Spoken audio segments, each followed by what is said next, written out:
Today's the 3rd of April 2021. My name is David Hickson, and in today's market update we're going to be taking a quick look at what's happening in the S&P 500 at the moment, and then I'm going to speak about peaks in stock markets and ways that we might be able to determine when and where those peaks are likely to occur.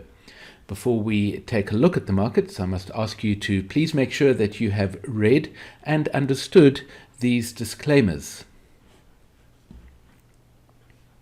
So here is the S&P 500. This is the analysis that we've been tracking in this series of market updates. And as you know, there is the trough in March of 2020, which in my opinion was probably of 9-year magnitude. And if you take a look at last week's market update, you can see I discussed the magnitude of that trough when I took a look at the very long-term update and considered cycles as long as 144 years. So in the current 18-month cycle, which is expected to come down and form a trough a little after the middle of this year, we would expect to find 4 20-week cycles. There's the first one, there's the second, and the third, and finally the fourth, which means that, of course, we are currently in the fourth and final 20-week cycle of the current 18-month cycle. And a few weeks back, I spoke about the expected shape of the current 20-week cycle, which of course started at the 20-week cycle trough at the beginning of March. And I spoke about the fact that I am expecting this cycle to be less bullish than the previous 20-week cycle. And here is the previous 20-week cycle, which was, as you can see, a very bullish cycle. Price moved up a lot during the course of that cycle, and the peak of that cycle occurred late in the course of that wave of the cycle. And so we are expecting a less bullish cycle. We might, of course, experience a bearish cycle, but the only thing we can say for certain at the moment is that we are going to see a less bullish cycle. And so let's take a look at what has happened recently. Let's zoom in on this period of time over here, and let's display our 20-day FLD, and let's discuss how price is interacting with that FLD.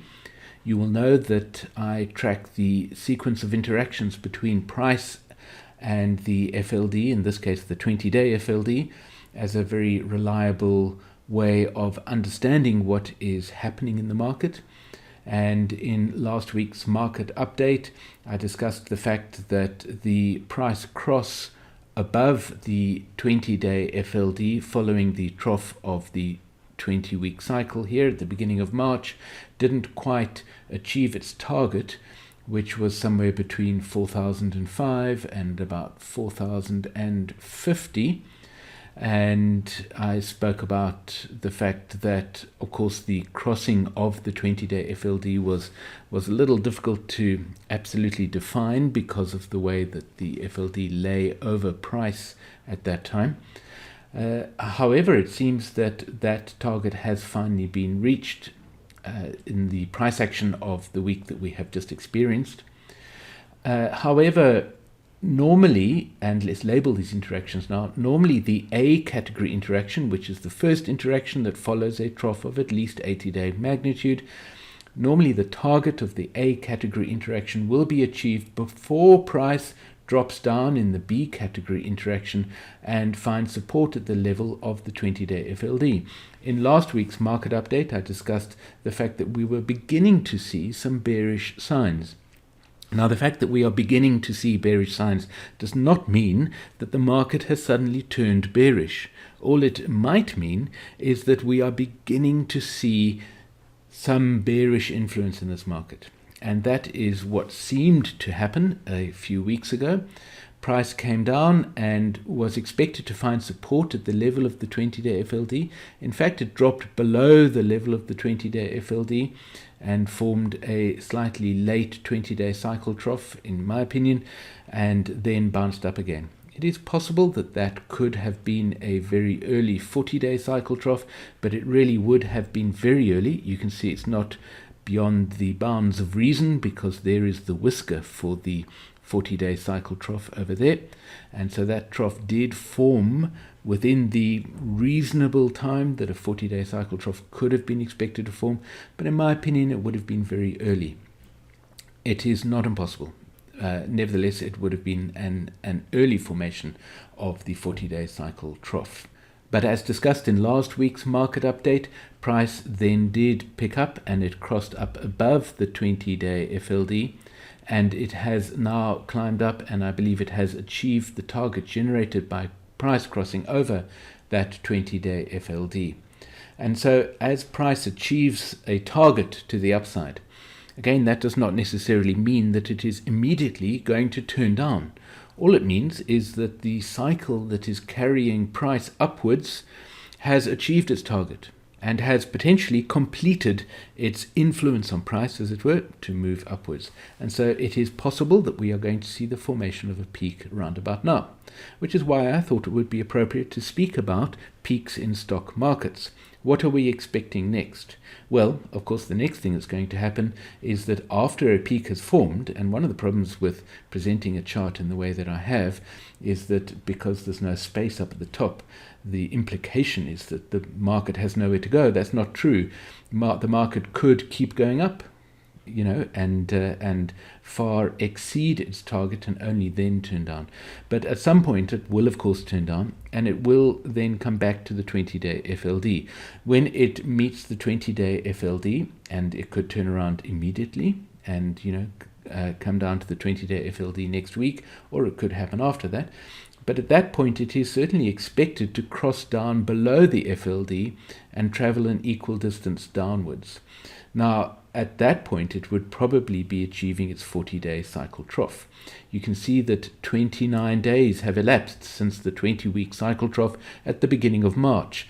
The average length of a 40-day cycle is in fact 34 days. If you don't understand why that is, then I recommend that you download the 10 Core Concepts document, which I will provide a link to in the description of this video, which explains some of these basic concepts. And so, in theory, we still have another 5 days to go until that 40-day cycle trough is expected to occur. But what if this trough over here was in fact the 40-day cycle trough? Well, then we would label things slightly differently. And so what are we expecting next? We would expect an F category interaction, which would again be price crossing down below the FLD. And so the next interaction between price and the 20-day FLD is certainly expected to be a matter of price crossing below the FLD. Whether it is a D category interaction, which would be my preferred option, or whether it is an F category interaction if the 40-day cycle trough has occurred very early. So both of those possibilities imply that when price next meets the 20-day FLD, it is expected to cross down below the FLD. However, it will only do that once the peak of the current move has been formed. Which brings me to a discussion about peaks. Let's start by taking a look at some very simple illustrations of sine waves, which can be used to represent the cycles that Hurst found influence financial markets. Here is a very simple single cycle represented by a sine wave, and of course it forms a trough over here, another trough, and then a third trough. The wavelength can be measured from trough to trough, or of course from peak to peak. Because when you have a single sine wave, that distance is exactly the same. The distance from trough to trough and the distance from peak to peak, or between any 2 points on the cycle which are in the same phase. So this is a representation of a single cycle. Of course, financial markets don't look very much like that. But the point is that something that represents a sine wave can be demonstrated to influence the price movements of financial markets, but only when combined with many other similar sine waves that obey certain rules. And I don't have time to go into all of those rules now, but let's take a look at the combination of two cycles. Here we have two cycles. We have the same green colored cycle, and then we have this purple colored cycle. These two cycles do obey the rule of synchronization, the principle of synchronicity, In other words, their troughs are synchronized where possible. What do I mean by where possible? Well, you will notice that over here we have a trough of the green cycle, and it is not synchronized with the trough of the purple cycle. That is because it is not possible, because the wavelength of the purple cycle is twice as long as the wavelength of the green cycle, which is the principle of harmonicity, that the wavelengths of the cycles have a ratio with one another, which is a simple integer value of either 2 or 3. In this case, it is a simple integer value of 2. In other words, the purple cycle has a wavelength which is double the wavelength of the green cycle. Now, when we combine these two cycles, that is the principle of summation, we get this blue line, which simply represents the combination of the two cycles. Now, let's have a look at the peaks of these cycles. Here is a peak of the green cycle, here is a peak of the purple cycle, and here is another peak of the green cycle. The first thing that you can see is that none of the peaks of these cycles occur at the same time. The purple cycle is not experiencing a peak at the same time as the green cycle in terms of the original cycle. And in terms of the composite line, or the line which is the result of combining these two cycles, where are the peaks of those cycles? Well, an interesting thing happens. First of all, the peak is slightly displaced, as you can see. That's something called time translation. I don't have time to speak about it in this video, but you can see that the peak of the green cycle, when looked at in terms of this blue line, which could represent price, for instance, you can see that the peak of the green cycle is clearly over here, and the peak of the second green cycle is clearly over here. You can see that that peak has also been displaced. The first peak has been displaced to the right, and the second peak has been displaced to the left. But now, where is the peak of the purple cycle? Well, at the moment, because these two peaks are exactly equal, you could choose either one of them, and you could say that the peak on the left is a synchronous peak, in other words, a peak occurring simultaneously of both the green cycle and the purple cycle, or you could argue the same thing for the right-hand peak. If there was another cycle added in, then of course we would be able to more clearly identify the peak of the purple cycle. So let's do that. Here I have added a third cycle, and that's this sort of orange-brown color over here. And again, the blue line is the result of combining the three shorter cycles. And here we can identify the peak of a green cycle over here. Again, time translated to the right. Where is the peak of the purple cycle? Well, that is clearly over here. It is quite strongly time translated to the right, as you can see from the cycle peak itself to the price peak. And that peak occurs synchronously or simultaneously with a peak of the green cycle. So in terms of these peaks, you have a green cycle peak over here, but here you have a synchronous green and purple cycle peak over here.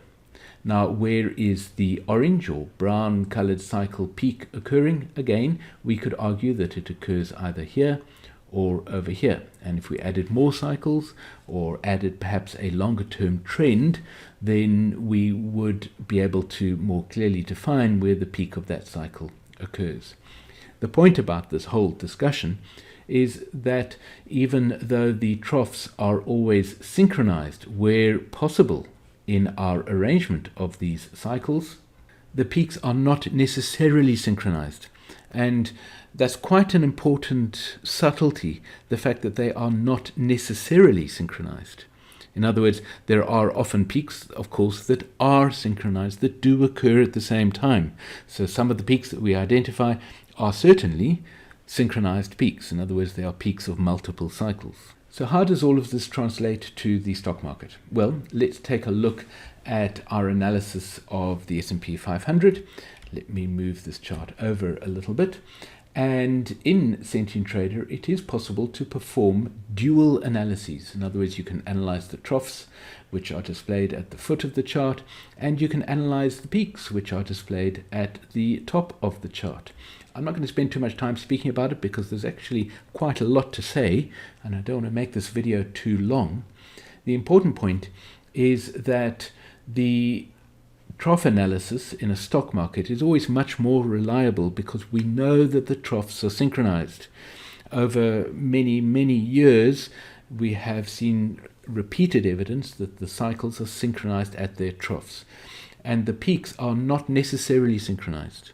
You will notice, however, in the peak analysis that the peaks are represented as being synchronized.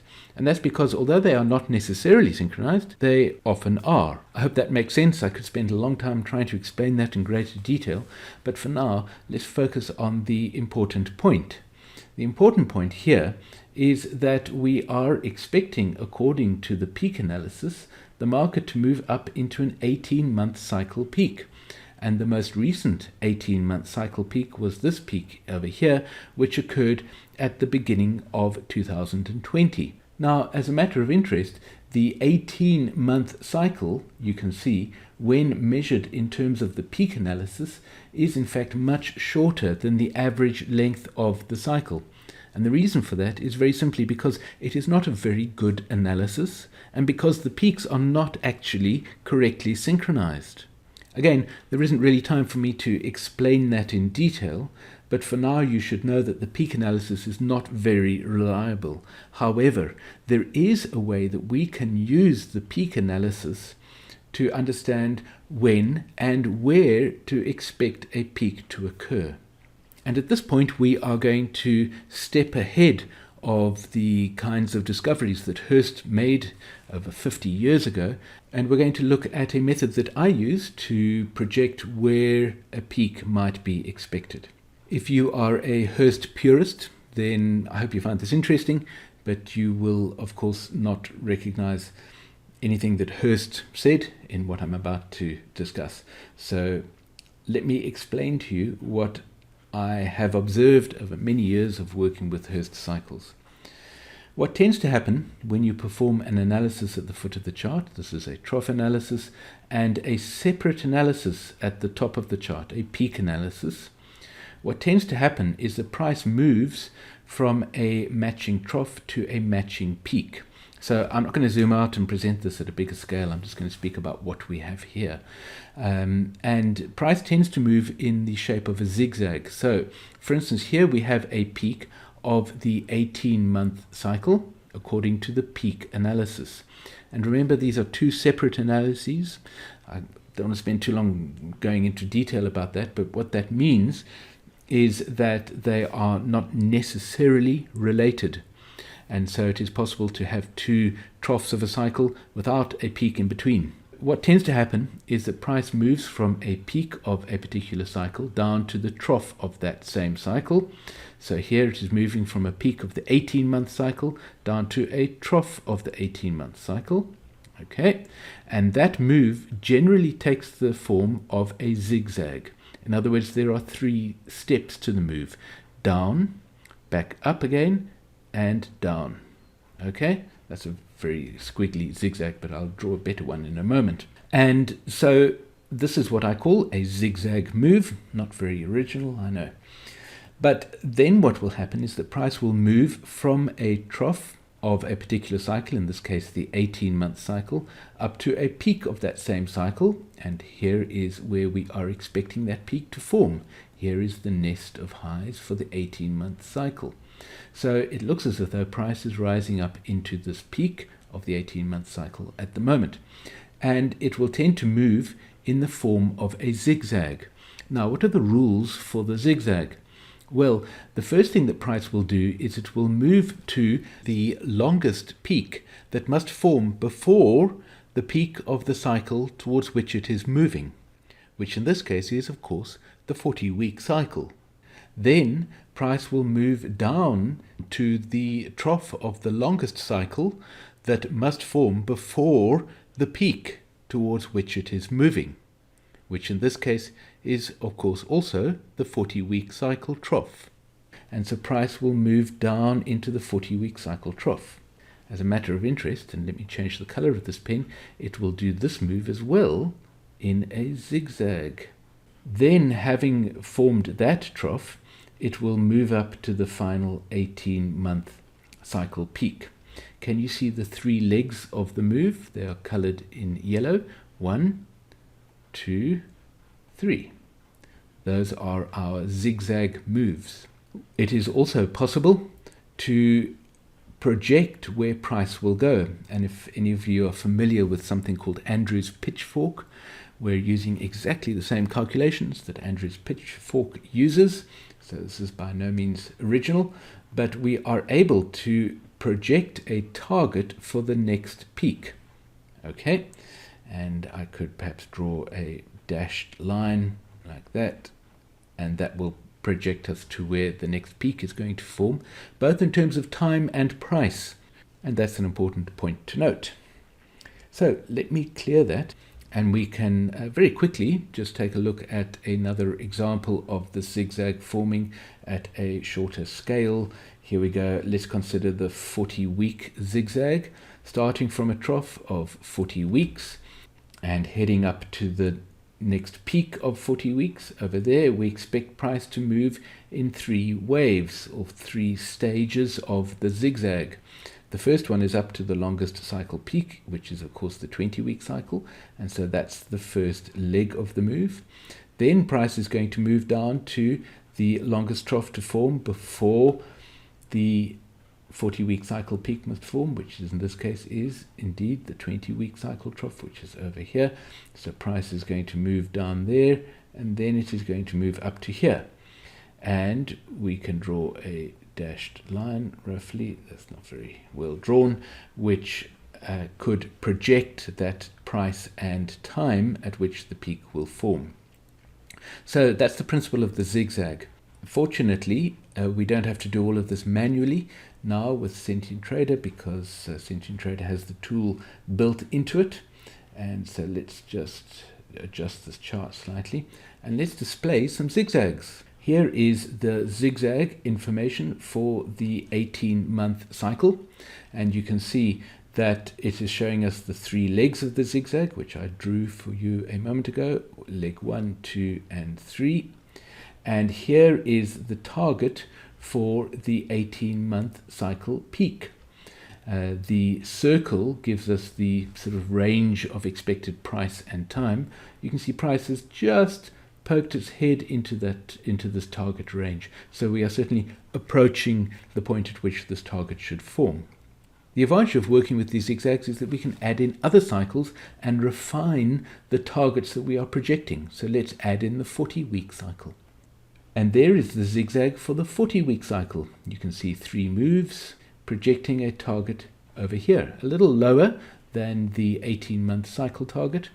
So let's just zoom in and take a look at that target a little more closely.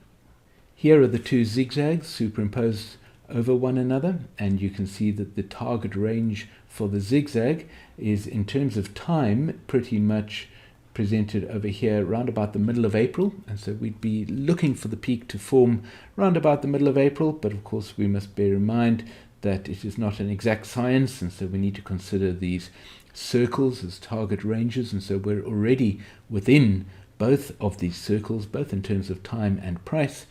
And these circles provide us with an interesting way of anticipating the price and the time at which this peak is likely to form.